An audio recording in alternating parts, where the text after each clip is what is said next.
Hello from your Summit coordinators. Last week, we delivered a recap of Day 1 of the 2020 OTOK Spring Summit. And today, as we begin the third and final Summit Day, we bring you a Day 2 summary.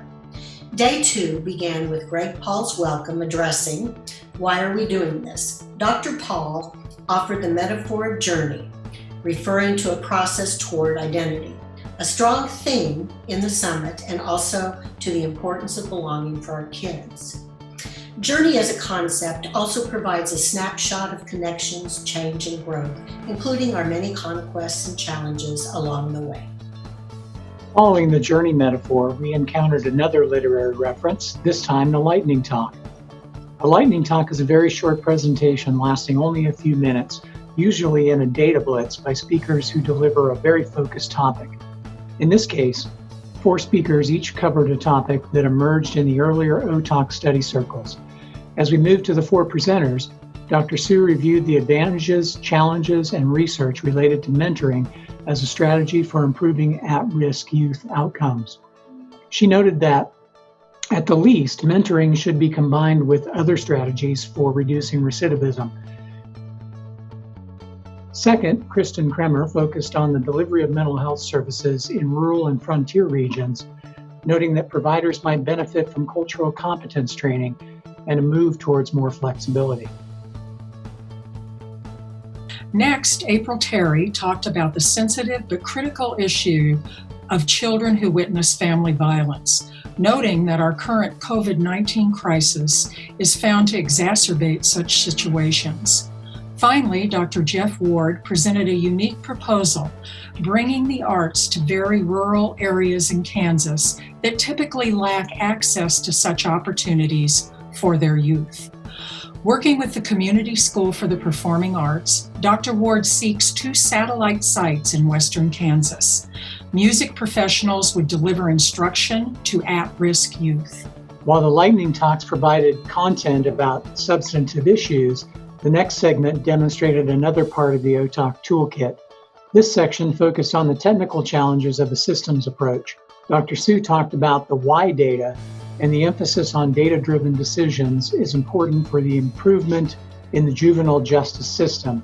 She used the last mile as a metaphor, referring to the challenge of interface between data people and decision people.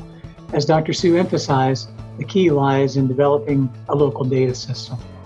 Research assistant Mary Esther Edwards then demonstrated the boots on the ground process, in which she worked side by side with the partner sites in developing local data systems. Using show and tell examples, Mary illustrated how they built data processes in the 25th Judicial District, walking us through a coordinated system that can be maintained by in-house staff.